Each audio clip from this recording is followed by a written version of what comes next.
Hi students, computer class day 3 में आपका स्वागत है। पिछली 2 क्लासेस में आप बेसिक कंप्यूटर स्किल्स सीख रहे थे, लेकिन इस क्लास से हम कंप्यूटर के थोड़े एडवांस टास्क आपको परफॉर्म करना सिखाएंगे।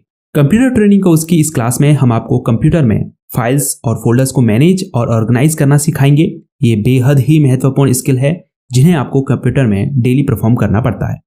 तो वीडियो में आगे आप विभिन्न टास्क परफॉर्म करना सीखेंगे, जैसे फाइल्स और फोल्डर्स को ओपन करना, न्यू फोल्डर क्रिएट करना, फाइल्स और फोल्डर्स को एक जगह से दूसरी जगह मूव करना, फाइल्स और फोल्डर्स को डिलीट करना, फाइल्स और फोल्डर्स का नाम बदलना, किसी फाइल और फोल्डर को सर्च करना। इसके अलावा और भी बहुत कुछ आप इस वीडियो में सीखने वाले हैं। तो चलिए आपके कीमती समय को बचाते हुए वीडियो में आगे बढ़ते हैं और कंप्यूटर में फाइल्स को मैनेज और ऑर्गेनाइज करना सीखते हैं। कंप्यूटर में फाइल्स, फोल्डर्स को मैनेज और ऑर्गेनाइज करने के लिए फाइल एक्सप्लोरर का यूज किया जाता है। पिछले विंडोज वर्जन में हम इसे विंडोज एक्सप्लोरर के नाम से जानते थे। फाइल एक्सप्लोरर ओपन करने के लिए डेस्कटॉप में दिस पीसी पर क्लिक करें, या फिर इसकी जगह अगर माई कंप्यूटर शो हो रहा है तो वो भी एक ही बात है। इसे आप टास्क बार यानी यहां से भी ओपन कर सकते हैं। ये इसका प्रोग्राम आइकन है। अगर यहां नहीं शो हो रहा है तो नीचे स्टार्ट बटन पर क्लिक करें। उसके बाद यहां प्रोग्राम लिस्ट में आपको फाइल एक्सप्लोरर शो हो रहा होगा। ओपन करने के लिए इस पर क्लिक करें। इसके अलावा फाइल एक्सप्लोरर को ओपन करने के लिए सर्च बार में फाइल एक्सप्लोरर टाइप करें, फिर ओपन पर क्लिक करें। वैसे सबसे आसान तरीका यह है कि आप शॉर्टकट की का उपयोग करें। उसके लिए कीबोर्ड में विंडोज प्लस ई की को साथ में दबाएं। ओपन होने के बाद फाइल एक्सप्लोरर इस तरह से दिखाई देता है। पहली बार में देखेंगे तो बिल्कुल समझ में नहीं आएगा, लेकिन अभी मैं आपको इसकी एक एक चीज अच्छे से समझा देता हूं। लेफ्ट साइड में सबसे ऊपर ये जो एरिया आपको दिखाई दे रहा है, इसे टूल बार कहते हैं। इस छोटे से डाउन एरो पर अगर आप क्लिक करेंगे तो आप इस टूल बार को कस्टमाइज कर पाएंगे, जैसे अनडू, रीडू, डिलीट और अन्य बटन को आप यहां ऐड और रिमूव कर सकते हैं। उसके बाद ये पूरा एरिया रिबन कहलाता है, जिसमें सबसे ऊपर कुछ टैब्स हैं, जैसे फाइल, होम, शेयर और व्यू। प्रत्येक टैब के अंदर आपको डिफरेंट ऑप्शंस देखने को मिलेंगे। होम टैब के अंदर जैसे फाइल्स को एक लोकेशन से दूसरी जगह मूव करने के लिए मूव टू ऑप्शन है, फाइल को डिलीट, रीनेम करने के लिए ऑप्शन है, न्यू फोल्डर क्रिएट करने के लिए ऑप्शन है। ऐसे ही हर टैब में कई सारे ऑप्शंस आपको देखने को मिलेंगे। आप ऊपर राइट साइड में इस अप एरो पर क्लिक करके रिबन को हाइड कर सकते हैं और दोबारा इस पर क्लिक करेंगे तो ये फिर से शो हो जाएगा। इसके अलावा शॉर्टकट की कंट्रोल प्लस F1 दबाकर भी आप रिबन को शो हाइड कर सकते हैं। ये बैक बटन है जिससे आप पेजेस में पीछे जाते हैं। जैसे मैं दिस पीसी पर अगर क्लिक करूं, फिर OS में क्लिक करूं, फिर ड्राइवर के फोल्डर को खोलूं तो मैं बैक बटन से पीछे के पेजेस में वापस जा सकता हूं। ये फॉरवर्ड बटन है आगे जाने के लिए। जैसे मैं पेजेस में पीछे आ गया हूं तो वापस आगे जाने के लिए फॉरवर्ड बटन दबाना होगा। अब ये छोटा सा डाउन बटन आपको दिखाई दे रहा है, इस पर क्लिक करके आप रिसेंट लोकेशन पर जा सकते हैं। जैसे हम अभी ड्राइवर्स, OS और दिस पीसी में गए थे तो यहां पर हमें रिसेंट विजिट लोकेशन शो कर रहा है।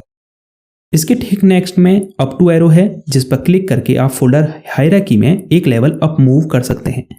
जैसे मैं यहां चला जाता हूं, ठीक है। अब जैसे ही मैं अप टू एरो को दबाऊंगा तो मैं फोल्डर हायरार्की में एक लेवल ऊपर जाऊंगा।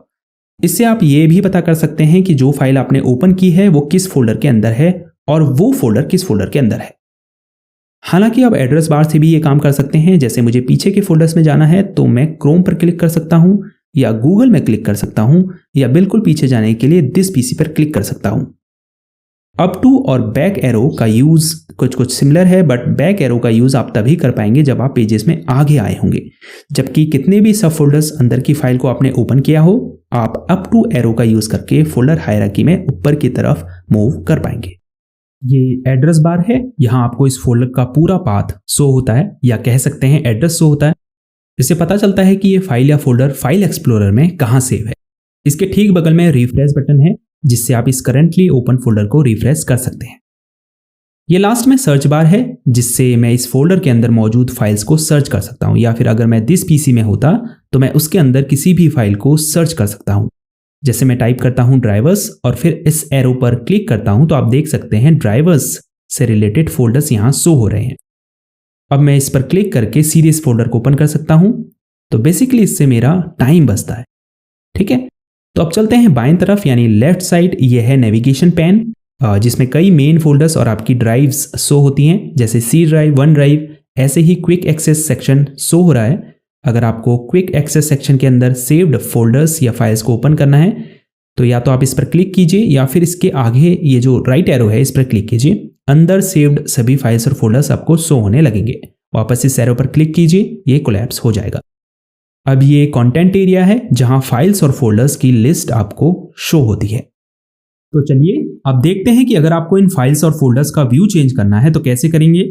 फॉर एग्जाम्पल इन फाइल्स और फोल्डर्स के आइकन्स छोटे हैं, आप इनको बड़ा करके देखना चाहते हैं तो कैसे करेंगे।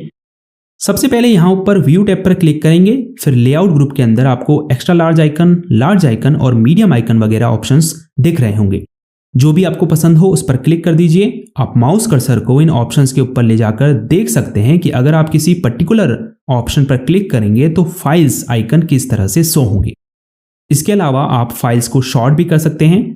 जैसे आप व्यू टैब के अंदर ही करंट व्यू ग्रुप्स में शॉर्ट बाय ऑप्शन पर क्लिक करेंगे तो आपको कई सारे अन्य ऑप्शंस देखने को मिलेंगे। जैसे अगर आपको सबसे बड़ी साइज की फाइल्स को लिस्ट में पहले शो करना है तो साइज पर क्लिक करें, तो आप यहां देख सकते हैं बड़ी साइज की फाइल सबसे पहले शो हो रही है और फिर उससे छोटी और फिर उससे छोटी। तो ऐसे ही आप टाइप, नेम, डेट के बेस पर फाइल्स को शॉर्ट कर सकते हैं। अगर किसी फाइल या फोल्डर को ओपन करना है तो उसके ऊपर माउस से डबल क्लिक करेंगे या फिर माउस कर्सर को उसके ऊपर ले जाकर राइट क्लिक दबाएंगे, फिर ओपन पर क्लिक करेंगे। अगर एक न्यू फोल्डर क्रिएट करना है तो कैसे करेंगे। जैसे मुझे यहां डेस्कटॉप के अंदर एक फोल्डर क्रिएट करना है तो मैं सबसे ऊपर जाऊंगा टूल बार में, फिर इस फोल्डर आइकन पर क्लिक करूंगा। आप देख सकते हैं फोल्डर क्रिएट हो चुका है। अब मैं इसको कोई नाम दूंगा, इजी टेक क्लास, फिर एंटर दबा दूंगा। इसके अलावा आप कीबोर्ड में Ctrl+Shift+N शॉर्टकट की दबाकर भी एक न्यू फोल्डर क्रिएट कर सकते हैं। अब अगर मुझे इस फोल्डर को यहां से दूसरी लोकेशन पर मूव करना है, फॉर एग्जांपल डॉक्यूमेंट में मूव करना है, तो हम क्या करेंगे, इस फाइल को सेलेक्ट करेंगे, फिर होम टैब के अंदर कॉपी ऑप्शन पर क्लिक करेंगे। हालांकि आप इसके लिए सेलेक्ट करने के बाद सीधे Ctrl+C दबा सकते हैं, फाइल कॉपी हो जाएगी। फाइल फोल्डर को एक जगह से दूसरी जगह मूव करने से पहले एक बात यहां पर ध्यान देने वाली है। अगर आप इस फोल्डर को यहां भी रखना चाहते हैं और दूसरी जगह भी रखना चाहते हैं तो आप इसको मूव करने के लिए क्या करेंगे, इसे कॉपी करेंगे। अगर यहां से हटाकर दूसरी जगह रखना है तो कट करेंगे। जैसे सिलेक्ट कर लिया, फिर कट के ऑप्शन पर क्लिक किया। आप कट करने के लिए सिलेक्ट करने के बाद सीधे शॉर्टकट की Ctrl+X भी दबा सकते हैं। अब उस फोल्डर में जाइए जहां आप इसे मूव करना चाहते हैं, फिर ऊपर पेस्ट के ऑप्शन पर क्लिक कीजिए या फिर आप पेस्ट करने के लिए Ctrl+V शॉर्टकट की भी दबा सकते हैं। एक और तरीका है फाइल फोल्डर को कॉपी कट पेस्ट करने का। फाइल को सिलेक्ट कीजिए, फिर राइट क्लिक दबाइए। पॉपअप मेन्यू में नीचे की तरफ कट कॉपी पेस्ट का ऑप्शन शो हो रहा है। जो भी आपको करना है उस पर क्लिक कीजिए। इसके अलावा अगर आपको एक फाइल के बजाय एक से ज्यादा फाइल को कॉपी या कट करना है तो उसके लिए आप लेफ्ट क्लिक दबाकर रखें। उसके बाद उन फाइल्स के ऊपर ड्रैग करेंगे जिसे आप कॉपी या कट करना चाहते हैं। फिर कॉपी करने के लिए Ctrl+C और कट करने के लिए Ctrl+X दबाएंगे। लेकिन कई बार ऐसा होता है कि हमें एक फाइल को छोड़ के अगली फाइल को सिलेक्ट करना होता है, तो इसके लिए आप पहली फाइल को सिलेक्ट करेंगे, उसके बाद कंट्रोल की दबाकर रखेंगे, फिर अन्य फाइल्स को सिलेक्ट करेंगे। लेकिन अगर आपको एक फोल्डर की सभी फाइल्स को सिलेक्ट करना है उसके लिए या तो ऊपर होम टैब में सेलेक्ट ऑल पर क्लिक करें या फिर कीबोर्ड में Ctrl+A की दबाएं। इससे ऑल फाइल्स सेलेक्ट हो जाएंगी जिसे फिर आप कट कॉपी कर सकते हैं। अगर आपको फाइल को डिलीट करना है तो उस फाइल को सेलेक्ट कीजिए, उसके बाद होम टैब से आप इसे डिलीट कर सकते हैं या फिर इसके ऊपर राइट क्लिक दबाकर यहां से भी इसे डिलीट कर सकते हैं, या फिर सिंपली कीबोर्ड में डिलीट की को दबाइए, फाइल डिलीट हो जाएगी। अब अगर आपको किसी फाइल या फोल्डर का नेम चेंज करना है तो आप क्या करेंगे, सबसे पहले फाइल को सेलेक्ट करेंगे, फिर होम टैब के अंदर रीनेम ऑप्शन पर क्लिक करेंगे या फिर इसके ऊपर राइट क्लिक करेंगे और पॉपअप मेन्यू में नीचे की तरफ शो हो रहे रीनेम के ऑप्शन पर क्लिक करेंगे। इसके अलावा कीबोर्ड में F2 की दबाकर भी आप इस फाइल को रीनेम कर सकते हैं। एक और इजी तरीका है, फाइल को सेलेक्ट कीजिए, उसके बाद इसके ऊपर माउस कर्सर को रखकर 2-3 सेकंड तक लेफ्ट क्लिक को दबाए रखें, फिर छोड़ें। अब फाइल नेम टाइप करें और एंटर दबा दें। फाइल एक्सप्लोरर में आप अपनी इंस्टॉल्ड ड्राइव्स को भी देख सकते हैं। इसके लिए नेविगेशन पैन में दिस पीसी पर क्लिक करें, यहाँ आप देख सकते हैं डिवाइसेस एंड ड्राइव्स में एक ड्राइव शो हो रही है, ये सी ड्राइव है। यही वो प्राइमरी लोकेशन है आपके कंप्यूटर में जहां आपकी सभी फाइल्स स्टोर होती है। इसके अलावा अगर आपने कोई एक्सटर्नल ड्राइव जैसे पेन ड्राइव या डीवीडी को कंप्यूटर से कनेक्ट किया होगा तो वो भी आपको यहाँ शो होंगी। यहाँ सिर्फ एक ड्राइव इसीलिए शो हो रही है क्योंकि ये एक नया पीसी है और हमने इसमें अभी पार्टीशन क्रिएट नहीं किए हैं। हो सकता है आपके कंप्यूटर में 2 या उससे अधिक ड्राइव आपको शो करे।